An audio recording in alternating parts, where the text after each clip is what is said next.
June মাসে overall সব কটা রাশির কেমন যেতে চলেছে, কি কি হতে চলেছে, কি কি দেখবো আমরা, সেইগুলো নিয়ে কিন্তু বিস্তারিত আজকে আলোচনা করব। যে কথাগুলো আমি বলবো বা যে সাবধানতাগুলো দেবো, যেগুলো বলবো সেগুলো একটু মেনে চলার চেষ্টা করবেন, তাতে আপনার লাভই হবে। তো চলুন বেশি কথা না বলে আজকে ভিডিওটা শুরু করি। তো নমস্কার, আমি বাদশা মুখার্জি, অ্যাস্ট্রোলজার, বাস্তুশাস্ত্রবিদ, প্লামিস্ট অ্যান্ড নিউমোলজিস্ট। তুলা রাশি। তো তুলা রাশি 2025-এর এই জুন মাস কেমন যেতে চলেছে আসুন জেনে নিই। প্রথমেই বলবো, তুলা রাশির জন্য এই সময়টা কিন্তু, জুন মাসটা কিন্তু একটা দারুণ গোল্ডেন টাইম কিন্তু তুলা রাশি কাটাতে চলেছে।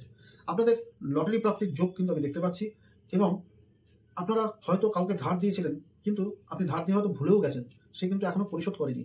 এই সময়টা দেখবেন হঠাৎ করে সে এসে আপনার সামনে হয়তো আপনাকে মনে করাবে যে আপনি আমাকে ধার দিয়েছিলেন, এই সেই টাকাটা। মানে বুঝতে পারছেন আপনাদের কতটা কপাল, কতটা ভাগ্য আপনাদের সাপোর্ট দিতে চলেছে। তুলা রাশির শারীরিক দিক আমি যেটা দেখলাম সেটা হচ্ছে, খুব ঘাবড়ানোর কিছু নেই। ছোটোখাটো কিছু জ্বর জ্বালা এগুলো কিন্তু আপনাদের হতে পারে, এগুলো থেকে আপনারা একটু সাবধান থাকুন, একটু শরীরের দিকে ধ্যান দিন। তুলা রাশির ব্যক্তিরা যারা আইনি ঝামেলায়, মানে ধরুন যাদের কেস খামারি চলছে, তাদেরকে বলবো যে আপনাদের কিন্তু আরো ডিলে বা লেট হওয়ার কিন্তু একটা জায়গা কিন্তু আমি দেখতে পাচ্ছি, মানে কেসটা আরো লম্বা চলার জায়গা কিন্তু আমি দেখতে পাচ্ছি এই মাসে। ডিলে হলেও যদি আপনি সঠিক থাকেন, আপনি যদি আপনার জায়গায় সঠিক থাকেন, তাহলে কেস কিন্তু আপনার দিকেই, ফলেই আপনার দিকেই হবে। তো তুলা রাশির যারা বিবাহে আবদ্ধ হতে যাচ্ছিলেন বা চাইছেন যে আমি বিবাহ করব সম্পন্ন, তাদের জন্য কিন্তু এটা একটা বেস্ট টাইম বলতে পারি। এবং আপনাদের কিন্তু নানা রকম কাজের সুযোগ আমি কিন্তু আসতে দেখছি, এবং সেখান থেকে কিন্তু আপনারা ভালো অঙ্কের, মোটা অঙ্কের ধন কিন্তু আপনারা কামাতে পারেন। তুলা রাশির ব্যবসাদারদের যারা ব্যবসা করছেন, তাদের জন্য এটা একটা গোল্ডেন টাইম, আপনাদের দারুণ একটা বিজনেস টাইম, আপনারা করে নিন, মালামাল হয়ে যাবেন।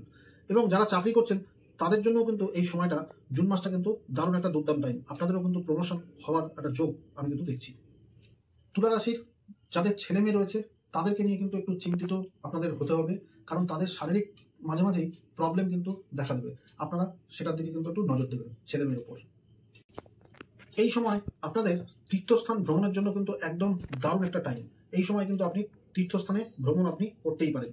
আর তুলা রাশিদের জন্য আমি একটা ছোট্ট রেমেডি বলে দিই, সেটা হচ্ছে এই সময়টা আপনাদের ম্যানিফেস্ট করার কিন্তু বেস্ট টাইম। আপনারা ম্যানিফেস্ট করুন, দেখুন আপনাদের উইশ কিন্তু পূর্ণ হবেই হবে, আপনারা ম্যানিফেস্ট অবশ্যই করুন। তুলা রাশিকে বলবো, এই সময় আপনারা কাউকে টাকা পয়সা কিন্তু ধার দেবেন না, এবং আপনার শত্রুরা কিন্তু আপনাদের দিকে যখন তখন আপনাদের ক্ষতি করার কিন্তু একটা প্রবণতা আছে। খুব সাধন ভজনের মধ্যে থাকেন, বা কোনো কিছু নিয়ে আপনারা সাধনা করেন, সেটা যাই হতে পারে, মেবি সেই সাধনার কিন্তু একটা সিদ্ধি কিন্তু আপনারা এই সময়টা পেতে পারেন, এটা কিন্তু আমি দেখছি। তুলা রাশিকে বলবো যে আপনারা বাড়িতে কিন্তু একটু পূজা অর্চনা করুন। আর যারা একটু লেখালেখি করেন, মানে নানা রকম লেখালেখি, কেউ কাব্য, কবিতা বা সাহিত্য, যে যেমনই করুন না কেন, লেখালেখির ওপর কিন্তু আমি দেখছি যারা লেখালেখিতে আছেন তাদের কিন্তু একটা নাম হওয়ার কিন্তু সময় কিন্তু চলে এসছে এই জুন মাসে। তো চলুন, ওভারঅল আমার মনে হয় তুলা রাশিকে নিয়ে আমি অনেক কিছুই বললাম। যদি কিছু বাদ পড়ে থাকে বা কারোর কিছু জানার থাকে, তাহলে কিন্তু কমেন্ট করে অবশ্যই জানাবেন, আমি আপনাকে অবশ্যই রিপ্লাই করবো। যদি আপনাদের আমার এই প্রচেষ্টাটা ভালো লাগে, তাহলে একটা লাইক দিতে কিন্তু ভুলবেন না, শেয়ার করতে ভুলবেন না, শেয়ার করে সবাইকে জানান, তাহলে তাদেরও একটু সুবিধা হয়। আর যারা নতুন দেখছেন তাদেরকে বলবো, প্লিজ সাবস্ক্রাইব করে বেল নোটিফিকেশনটাকে অবশ্যই অন করে দেবেন, যাতে সবার আগে আমার ভিডিও আপনার কাছে পৌঁছে যায়। তাহলে আজকের জন্য এখানেই ইতি। নমস্কার, ভালো থাকবেন, সুস্থ থাকবেন।